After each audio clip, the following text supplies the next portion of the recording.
Happy சாபத். இன்றைய நாளையும் கூட மிஷன் ரிப்போர்ட் எந்த பகுதியிலேருந்து நம்ம பார்க்குறோன்னா சிலிங்கிற ஒரு பகுதியிலேருந்து பார்க்க போகிறோம். ஒரு வாலிபரை பற்றி தான். அவரோட பேர் செபாஸ்டியன் அப்படிங்கிற ஒரு வாலிபரை பற்றி பார்க்க போகிறோம். அவர் ஒரு செவன்த்-டே அட்வென்டிஸ்ட் குடும்பத்தை சேர்ந்தவர் தான். அவர் எப்படின்னா வீட்டில் ஒரு நல்ல பையன், நல்லா சொல்கிற பேச்சை கேட்குற பையன், கீழ்ப்படுகிற பையன், நல்லா படிப்பார், வீட்டில் எந்த சேட்டையும் பண்ண மாட்டார், அமைதியாக அப்பா அம்மா பேச்சுக்கு கீழ்ப்படிந்திருப்பார். ஆனால் வெளில போனால் இன்னொரு வாழ்க்கை. இப்போ தலைப்பே நான் சொல்லலை உங்களுக்கு. ராப் இசை கலைஞராக இருந்தவர் பிரசங்கி ஆனாராம், பிரசங்கம் பண்ணுறதுக்கு ஆரம்பிச்சிருக்காரு. அதேமாரி இவர் என்ன பண்ணியிருக்காருன்னா வீட்டில் இருக்கிறப்ப மட்டும்தான் நல்ல பிள்ளையாக இருப்பார். ஸ்கூல் முடிஞ்சாலோ இல்லை சர்ச்சு முடிஞ்சு சாயந்தர டைமோ வேறு மாதிரி ஆகிடுவார். எப்படின்னா இந்த ராப் அந்த இசை இது இப்போ நிறையா ஹிப்ஹாப் தமிழான்னு கூட நம்ம சைடு பரவி இருக்குல்ல, அதேமாரி அங்கே உள்ள மேலை நாட்டில் உள்ள அந்த இசை இதில் ரொம்ப ஈடுபாடு அதிகமாக உள்ளவராக இருந்திருக்காரு.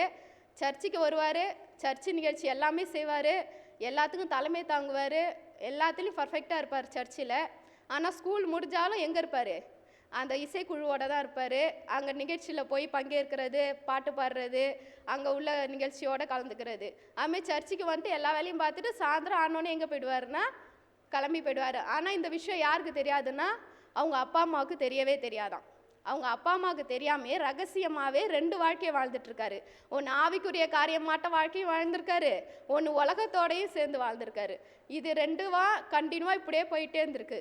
அதுக்கப்புறம் கொஞ்ச நாள் கழிச்சு இவர் இப்படியே ஒரு போக்கில் போயிட்டே இருந்திருக்காரு.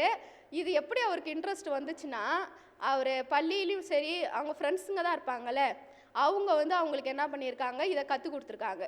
எப்படி இந்த பாட்டு பாடுறது, அதில் தான் அர்த்தம் இருக்கா? அந்த பாட்டில் ஒன்றுமே இருக்காது.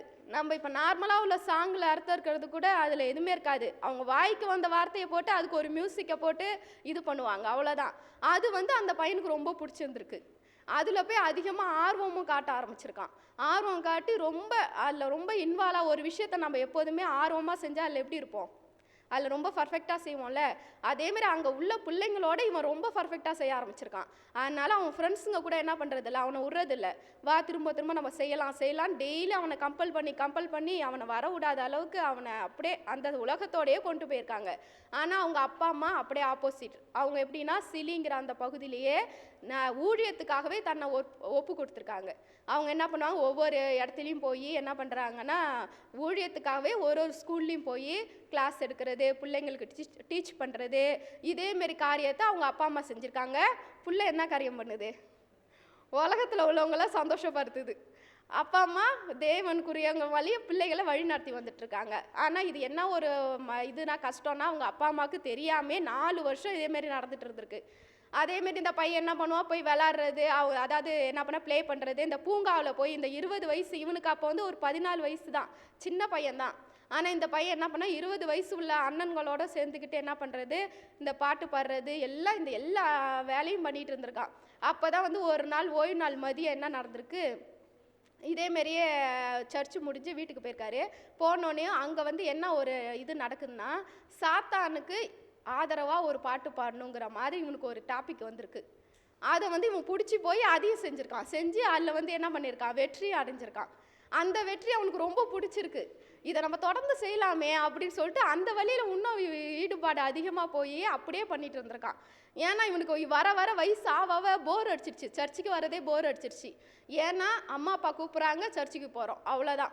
மற்றபடி தனிப்பட்ட உறவு கடவுள்கிட்ட அவன்கிட்ட இல்லை. ஒரு தனி ஜபமோ தனி வேத வாசிப்போ இல்லை கடவுளை பற்றியான அனுதின தியானம் நிறைய புக்கு இருக்குது, அந்த புக்கை பார்க்குறதோ எதுவுமே கிடையாது. சும்மா பேருக்கு கடமைக்கு சர்ச்சு சனிக்கிழமைவான காலைல வர்றது, ப்ரோக்ராம் அட்டன் பண்ணுறது, சாயந்தரம் போகிறது, தான் வேலையை பார்க்குறது, இப்படியே இருந்திருக்கான். நாளடைவில் அவனுக்கு சர்ச்சுக்கு போகிறதே பிடிக்காம அவங்க அப்பா அம்மா கூப்பிட்றது அவங்க அப்பா அம்மா மேலே கோவம் வர அளவுக்கு அவனுக்கு வழி நடத்திடுச்சு. அப்புறமா ஒரு கட்டத்துக்கு மேலே என்ன ஆயிடுச்சு, ஒரு பெரிய ஒரு சம்பவம் அவன் வாழ்க்கையில் நடந்தது. என்னன்னா நமக்கே தெரியும், கொரோனா வந்துச்சு. கொரோனா அந்த டைமில் அவன் அந்த சைடு வந்திருக்கு. வந்ததுனால ஃபுல்லாக என்ன பண்ணிட்டாங்க, முழு முடக்கம் பண்ணிட்டாங்க. யாரும் எங்கேயும் போகக்கூடாது அப்படின்னு ஒரு சட்டத்தை போட்டுட்டாங்க. அந்த பையன் என்ன ஆகிட்டான், வீட்டுக்குள்ளே லாக் ஆகிட்டான். அவனால் வெளியே போக முடியல. அவன் ஒன்றும் மோசமான நிலைக்கு போயிட்டான். என்ன பண்ண, மதுபானம் தான் குடிக்கிற அளவு போயிட்டான். மதுபானம் அங்கே யூஸ் பண்ணுற அந்த வஸ்துகளாட்டம் இருக்கும்ல, அந்த ஏதோ அது சொல்ல வேணாம், அந்த வஸ்துக்கள் தான் யூஸ் பண்ணுற அளவு போயிட்டான். ஆனால் கடவுளை பாருங்க, அது உலகத்துக்கு ஒரு பெரிய பேராபத்தாக இருந்தது. ஆனால் அது வந்து அந்த மகனுக்கு ஒரு கடவுள்கிட்ட போகிறதுக்கு ஒரு வழியாக இருந்திருக்கு. அந்த கொரோனா சம்பவம், அந்த முழு முடக்கம் லாக்டவுன் போட்டப்ப இந்த பையன் வீட்டிலே இருந்திருக்கான். வீட்டில் இருந்தோன்னே என்ன ஆகிட்டு, இவனுக்கு போர் அடிக்க ஆரம்பிச்சிருச்சு. ஆனால் ஆன்லைன்லேயே என்ன நடந்திருக்கு, இந்த ராப் சாங்கு போயிட்டு தான் இருந்திருக்கு. ஆனால் அது ஒரு நல்ல இன்ட்ரெஸ்ட்டாக இருக்குமா? இருக்காது. நேரில் போய் அதில் நின்று இறங்கி பண்ணுறது வேறு, வீட்டில் ஒரு ஓரமாக உட்காந்து டிவியில் பார்க்குறது வேற இல்லை. அவனுக்கு அது இருக்க அவனுக்கு போர் அடிக்க ஆரம்பிச்சிருச்சு. அதுக்கப்புறம் யாரை தேட இது ஆரம்பிச்சிருக்கான், தேவனை பற்றி யோசிக்க ஆரம்பிச்சிருக்கான். ஏன்னா அன்னைக்கு அவங்க அப்பா அம்மா என்ன பண்ணுறாங்க, வீட்டில் இருந்தாலும் சும்மா இல்லை, ஜெபம் பண்ணிக்கிட்டு குடும்ப ஜெபம் எல்லாத்துக்கும் பிள்ளைய கூட்டிக்கிட்டே இருந்திருக்காங்க. அந்த மகனை கூப்பிட அந்த மகனுக்கு அவனை மீறி அவனை அப்பா அம்மாவோட ஜெபம் அவன் இருதயத்தில் கடவுளை பற்றி தேடுகிற ஒரு எண்ணத்தை அவன் இருதயத்தில் கொண்டு வந்திருக்கு. அவன் வந்து தேவனை பற்றி யோசிக்க ஆரம்பிச்சிருக்கான். யோசிக்க ஆரம்பிச்சுட்டு என்ன பண்ணியிருக்கான், நம்ம வந்து தேவனை தேடுறோம், அவர்கிட்ட நெருங்கணும்னு நம்ம ஆசைப்படுறோம், அதே ஆசை கடவுளுக்கு இருக்குமா அப்படின்னு யோசிச்சிருக்கான்.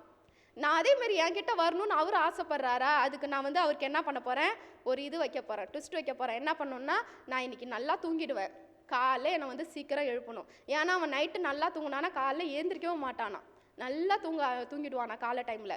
ஆனால் இவன் என்ன ப்ரேயர் பண்ணிட்டு படுத்திருக்கான், நான் வந்து உங்கள் கூட வந்து உறவு வச்சுக்கணும்னு நினைக்கிறேன், நீங்கள் வந்து என் மேலே உறவு வச்சுருக்கணும்னு ஆசைப்பட்டீங்கன்னா என்னை எழுப்புங்க அப்படின்னு சொல்லிட்டு தூங்கியிருக்கான். சொல்லி வச்ச மாரியே மறுநாள் காலையில் 5 மணிக்கு தான் எழுந்திருந்திருக்கான். ஏஞ்சோடனே அவனுக்கு அவ்வளோ மனசுக்குள்ளே ஒரு சந்தோஷம் சமாதானம் கிடச்சிருக்கு.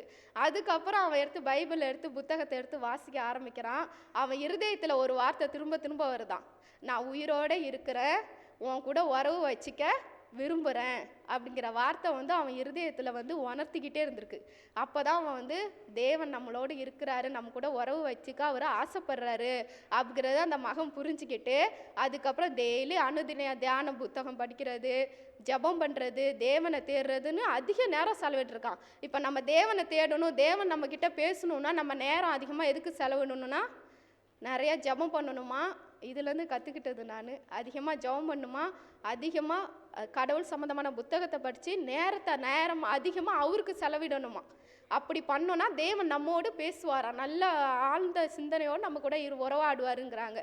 அதேமாரி இந்த மகன் வந்து அதேமாரி செஞ்சுட்டு இருந்திருக்கான். அப்புறம் அந்த லாக்டவுன் முடிஞ்சோடனே அவன் அங்கே தான் போகல, எங்கே போகல, அந்த சாங்கு எதுவுமே போகல, புத்தகத்தை எடுத்துக்கிட்டு புத்தகம் ஊழியம் செய்ய போயிட்டான். எங்கெங்கே தான் அவனால் கொடுக்க முடியுமோ எல்லா இடத்துலையும் ட்ராக்ஸ் நிறையா இடத்துக்கு கொடுத்து ஊழியத்தை செய்ய ஆரம்பிச்சிருக்கான். அது வந்து அவன் மனசில் வந்து ஒரு நிறைவான ஒரு வாழ்க்கையை கொடுத்துருக்கு. 4 வருஷமாக சந்தோஷமாக இருந்திருக்கான். ஆனால் அவன் வாழ்க்கையில் இந்த லாக்டவுன் வந்தப்போ ஏதோ வெறுமையாக ஏதோ லைஃபையே போட்டு வீணாக்குன ஒரு ஃபீல் வந்திருக்கு. ஆனால் இந்த புத்தகத்தை எடுத்து இது வெறும் புத்தகம் இல்லை, இது என் வாழ்க்கையை மாற்றின ஒரு புனிதமான ஒரு புத்தகம் அப்படிங்கிறத அவன் அந்த நேரத்தில் அவன் உணர்ந்து அதுக்கப்புறம் அவன் கண்டினியூவாக ஊழியம் செஞ்சுட்டு, இப்போ அவனுக்கு வயசு எத்தனை ஆகுதுன்னா 21 வயசு ஆகுது. அந்த வர்னியாங்கிற ஒரு பல்கலைக்கழகம், செவன்த் டே அட்வென்டிஸ்ட் யூனிவர்சிட்டி தான் அது. அந்த யூனிவர்சிட்டியில் இப்போ இறையியல் படிப்பு படிச்சுட்டு இருக்கானா. ஒரு வல்லமையான ஒரு மகனாக அந்த இடத்துல இருக்கானா, சத்தியத்துக்கு ஒரு நல்ல ஒரு சாட்சி உள்ள மகனாக அவனை இருக்கானா. இப்போ இந்த வாரம் 13வது வார காணிக்கை வந்து அங்கே தான் போகுது. அங்கே 2 இடத்துக்கு போகுது. ஒன்று வந்து ஒரு 50 பிள்ளைங்க தங்குற மாதிரி ஒரு ஹாஸ்டல் கட்டணுமா, அதுக்கு ஒரு பகுதி எடுக்க போகிறாங்க. இன்னொரு பகுதி வந்து என்னென்னா தன்னார்வ சேவை மையம்னு ஒன்று கட்ட போகிறாங்களா அதே யூனிவர்சிட்டியில். இந்த 2 பகுதிக்கும் நம்ம கொடுக்க போகிற 13வது வார காணிக்கை வந்து அங்கே பயன்பட போகுது. அதனால் நம்மள அனைவரையும் ஜெபத்தோடு உதாரணத்தோடு நம்ம காணிக்கையை கொடுக்கணும்னு சொல்லி வேண்டியிருக்காங்க. தேவன் தந்த இந்த வாய்ப்புக்காகவும் சபைக்கும் நன்றி.